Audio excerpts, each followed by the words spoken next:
ഫുഡിനോടുള്ള ഇഷ്ടം കൊണ്ടാണോ salt and pepper എന്ന സിനിമയുടെ സോൾട്ട് ആൻഡ് പെപ്പർ വേറെ സമയം ഞാൻ അതിനു മുമ്പ് ആഷിഖ് കപൂറിൻ്റെ മറ്റേ ഡാഡി കൂൾ എന്ന് പറഞ്ഞ പടം ചെയ്തില്ല. അപ്പോൾ അവിടെ തന്നെ ആഷിഖിന് മനസ്സിലായി ഞാൻ ഈ പാചകമൊക്കെ ആയിട്ടൊരു കണക്ഷൻ ഉണ്ടാകുമെന്ന്.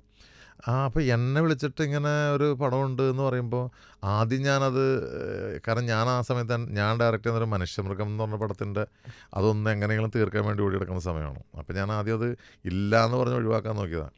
പിന്നീടാണ് ഞാൻ കുറച്ച് പൈസയൊക്കെ കൂടുതൽ പറഞ്ഞു, അത് പോണെങ്കിൽ പോട്ടെ എന്ന് പറഞ്ഞു. അപ്പോൾ അവരില്ല എന്ന് പറഞ്ഞിട്ട് ചെന്ന് ഞാൻ ആഷിഖിൻ്റെ അടുത്ത് വീട്ടിൽ ചെന്ന് ചെയ്യുമ്പോൾ ഇപ്പം ഷൈൻ ടോം ചാക്കോക്കെ ഉണ്ട് അവിടെ. അന്ന് ഷൈനൊക്കെ ആഷിഖിൻ്റെ അസിസ്റ്റൻ്റാണ്.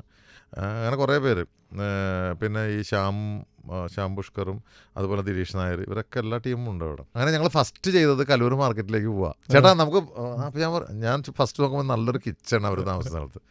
ഞാൻ പറഞ്ഞു ആഷിഖ് നമുക്ക് എന്തെങ്കിലും ഉണ്ടാക്കിയാൽ, അതിനെന്താ ചേട്ടാ നമുക്കിപ്പോൾ പോകാമെന്ന് പറഞ്ഞിട്ട് ആഷിഖിൻ്റെ ബുള്ളറ്റിൽ ഞങ്ങൾ രണ്ടുപേരുടെയും പോയി ആണ് അവിടെ നിന്ന് കലൂർ മാർക്കറ്റിൽ പോയി കപ്പ, ബീഫ്, ചിക്കൻ എന്തൊക്കെയോ വാങ്ങിച്ചിട്ട് വന്ന് പാചകം ചെയ്ത്.